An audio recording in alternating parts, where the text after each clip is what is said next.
दोस्तों आज हम विप्रो लिमिटेड और इन्फोसिस को साथ में डिस्कस करने वाले।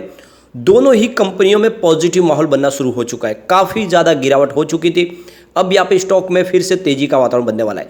तो यहाँ पे आने वाले समय में क्या इसके टारगेट रह सकते हैं, साथ में यहाँ पे कुछ लेटेस्ट अपडेट निकल के आ रही है जिनको डिस्कस करेंगे। क्या इस समय हमें आईटी सेक्टर में इन्वेस्टमेंट करना चाहिए, क्योंकि पिछले एक साल में आईटी सेक्टर में हमने बहुत ज़्यादा गिरावट देखी है। स्पेशली विप्रो तो बहुत ही ज़्यादा गिर चुका है, और इस बार जब क्वार्टर रिजल्ट का आया उसके बाद में रिजल्ट की वजह से भी थोड़ी सी गिरावट हुई, लेकिन अब वो गिरावट थम चुकी है और आने वाले समय में यहाँ पे शानदार तेजी बनती हुई दिखाई दे सकती है। तो क्या है आगे की संभावना आईटी सेक्टर के लिए? वैसे अगर देखें तो अभी भी इनके लिए ग्लोबल रीजन तो जो है काफ़ी ज़्यादा विपरीत परिणाम दिखा रहे हैं, यानी जो रीज़न है वो अभी भी बने हुए, चाहे यूएस का इन्फ्लेशन का प्रॉब्लम हो या फिर जियो पॉलिटिकल प्रॉब्लम हो, रसिया यूक्रेन का युद्ध, वो सारी प्रॉब्लम तो अभी भी बनी हुई है। तो इसकी वजह से आईटी सेक्टर थोड़ा दबाव में तो रहेगा ही, लेकिन वो सारी बातें फिलहाल तो डिस्काउंट हो चुकी है, क्योंकि ये बातें पहले से है, इसका इफेक्ट हो चुका है, स्टॉक काफ़ी ज़्यादा गिर चुके हैं। तो क्या अब इस समय इन्वेस्टमेंट करना चाहिए? तो इन सारी बातों को जानेंगे इस वीडियो के माध्यम से। अभी बाजार शुरू है, लगभग 1 बजे के आसपास का टाइम है। विप्रो की बात करें तो 380 पर स्टॉक है, जहाँ पे हमने 1.45% की अच्छी खासी तेजी देखी है। तो काफ़ी ज़्यादा गिरावट हो चुकी है, यहाँ से फिर खरीदारी शुरू हुई है विप्रो में। अब विप्रो की परफॉर्मेंस देखें तो पिछले एक साल में 46% स्टॉक गिर चुका है। 709 के आसपास स्टॉक था एक साल पहले। 6 मंथ की बात करें तो 29% की बड़ी गिरावट हो चुकी है। 538 आसपास स्टॉक था, अब 1 मंथ के हिसाब से भी 5.32% की गिरावट ऑलरेडी हो चुकी है। यहाँ पे अगर हम देखें तो पिछले 5 दिन में भी 6.71% की हमने गिरावट देखी है। तो काफ़ी ज़्यादा गिरावट हो चुकी थी, अब स्टॉक यहाँ से फिर रिकवर होने को तैयार है। अब यहाँ पे एक बहुत बड़ी गुड न्यूज़ निकल के आ रही है। विप्रो ने फिनलैंड बेस्ड एक कंपनी है जो स्टेनलेस स्टील मैन्युफैक्चरिंग करती है, ऑटो कंपू, इसके साथ में एक 5 ईयर के लिए स्ट्रेटेजिक पार्टनरशिप साइन की है, जिसके तहत यहाँ पे विप्रो इस कंपनी को cloud transformation application service provide करेगी, यानी एक तरह से उनको आईटी सर्विस प्रोवाइड करेगी। और एक तरह से बिजनेस पार्टनरशिप काफ़ी मायने रखती है। इस पार्टनरशिप के तहत अगर देखें तो इनका बिजनेस भी तेज़ी से ग्रो करेगा और विप्रो को इसके रेवेन्यू में एक बड़ा हिस्सेदारी बढ़ाने का मौका मिलेगा। वैसे अगर आप देखें तो जब इन्होंने रिजल्ट डिक्लेयर किया तभी इस पार्टनरशिप के बारे में उन्होंने डिक्लेयर किया था, लेकिन ये अभी खबर निकल के आई है कि अच्छी इनकी एक पार्टनरशिप हो चुकी है, एक बिजनेस आगे बढ़ेगा, तो इसके तहत इनको कारोबार में कुछ वृद्धि की संभावना भी बनेगी। तो यहाँ पे पॉजिटिव खबरें निकल के आ रही। विप्रो को लगातार कामकाज मिल रहा है, काफ़ी कंट्रीज़ में अच्छा खासा विप्रो का कामकाज भी है। चाहे इस बार भले ही मार्जिन में दबाव दिखाई दे, लेकिन विप्रो का बिजनेस तो बढ़ रहा है, ऑर्डर बुक काफ़ी मजबूत है। आने वाले समय विप्रो में तेज़ी जरूर आएगी। यहाँ पे आईसीआईसीआई डायरेक्ट की तरफ से भी बाई की कॉल दी गई है और उन्होंने इसका जो टारगेट रखा है वो 420 का है। तो बिल्कुल आपको विप्रो में बिना डरे निवेश करना चाहिए, क्योंकि जल्दी ही विप्रो भी बायबैक का ऐलान भी कर सकते हैं, क्योंकि स्टॉक की प्राइस तो काफ़ी ज़्यादा गिर चुके हैं। ऐसे में जल्दी ही कंपनी बायबैक का ऐलान भी कर सकती है, तो आपको दाव लगाना चाहिए और जल्दी ही बोनस की संभावना भी बन सकती है। और आपको पता ही होगा विप्रो को बोनस का बादशाह कहा जाता है। अब यहाँ पे जो बड़ी रिपोर्ट निकल के आ रही है, जुलाई से सितंबर क्वार्टर के दौरान देखें तो टीसीएस, इन्फोसिस और विप्रो ने अपने एम्प्लॉयज़ की जो नई भर्ती है उसमें काफ़ी ज़्यादा कटौती कर ली है। स्पेशली अगर आप देखें तो सबसे जो बड़ी गिरावट है वो है विप्रो में, जहाँ पे 94.7% की गिरावट देखने को मिल रही है। यहाँ पे आप देख सकते हो पिछले साल इसी क्वार्टर के दौरान 11,475 नए आइडिया उन्होंने ऐड किए थे एम्प्लॉयज़, जिसकी जगह पे अगर आप देखें तो इस बार इन्होंने मात्र 605 नए एम्प्लॉयज़ की ही भर्ती की है। इस हिसाब से देखें तो उसमें बहुत बड़ी गिरावट देखने को मिल रही है। अब यहाँ पे टीसीएस, इन्फोसिस और विप्रो की साथ में मिला के बात करें तो जो एम्प्लॉयज़ है इस बार, जो इन्होंने इस बार एम्प्लॉयज़ को नया अपने कंपनी में जोड़ा है वो 20,144 है, जबकि पिछले साल ये सेम क्वार्टर की बात करें तो ये 42,590 के आसपास था।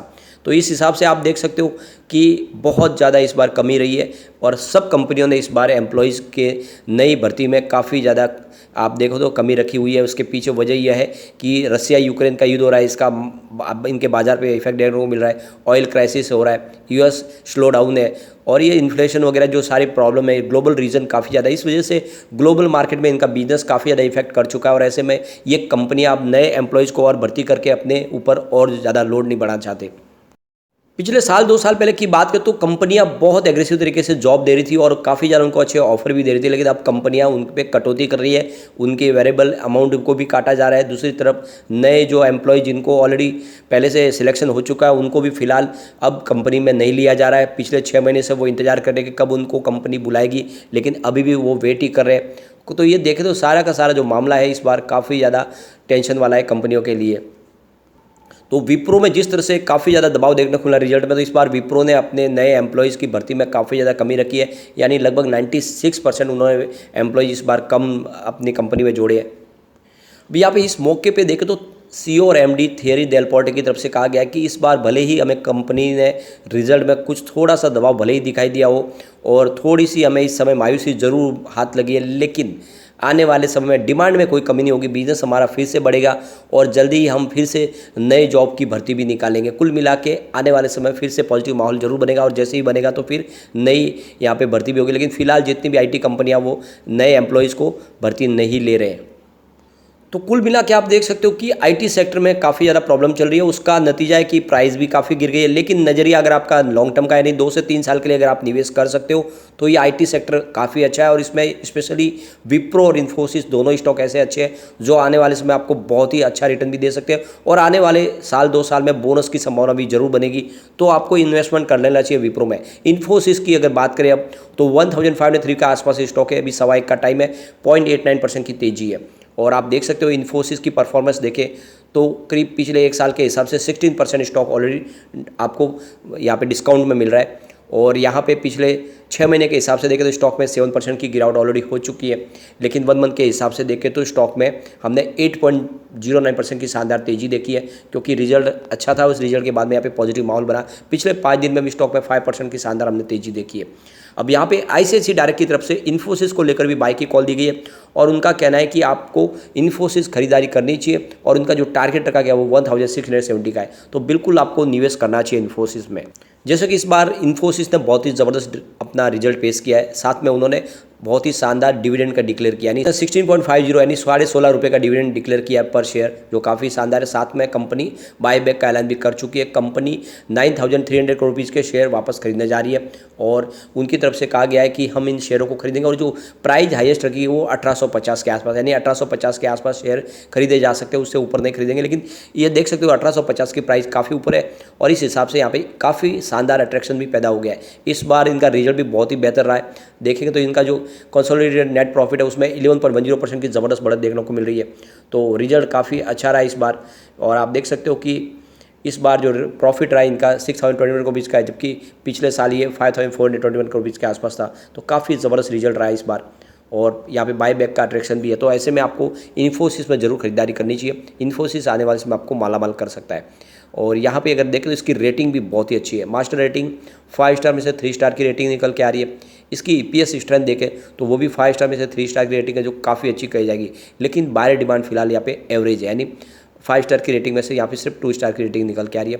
प्राइस स्ट्रेंथ भी देखें तो 5 स्टार में से 2 स्टार की रेटिंग है और ग्रुप रैंक में भी है 5 स्टार की रेटिंग में से 2 स्टार की रेटिंग है। तो आप देख सकते हो आईटी सेक्टर है इस समय लोगों की पहली पसंद तो बिल्कुल नहीं है, लेकिन फिर भी कुछ चुनिंदा आईटी शेयर है जो जिसमें आप निवेश करोगे तो आने वाले समय आपको बहुत ही अच्छा रिटर्न मिल सकता है। लेकिन फ्रेंड, कोई भी इन्वेस्टमेंट करने से पहले अपने फाइनेंशियल एडवाइजर से एडवाइस ले ले या अपना खुद का रिसर्च करें, क्योंकि मैंने वीडियो आपके एजुकेशनल पर्पज़ के लिए ही बनाया। वीडियो पसंद आए तो लाइक से जो कीजिए और चैनल को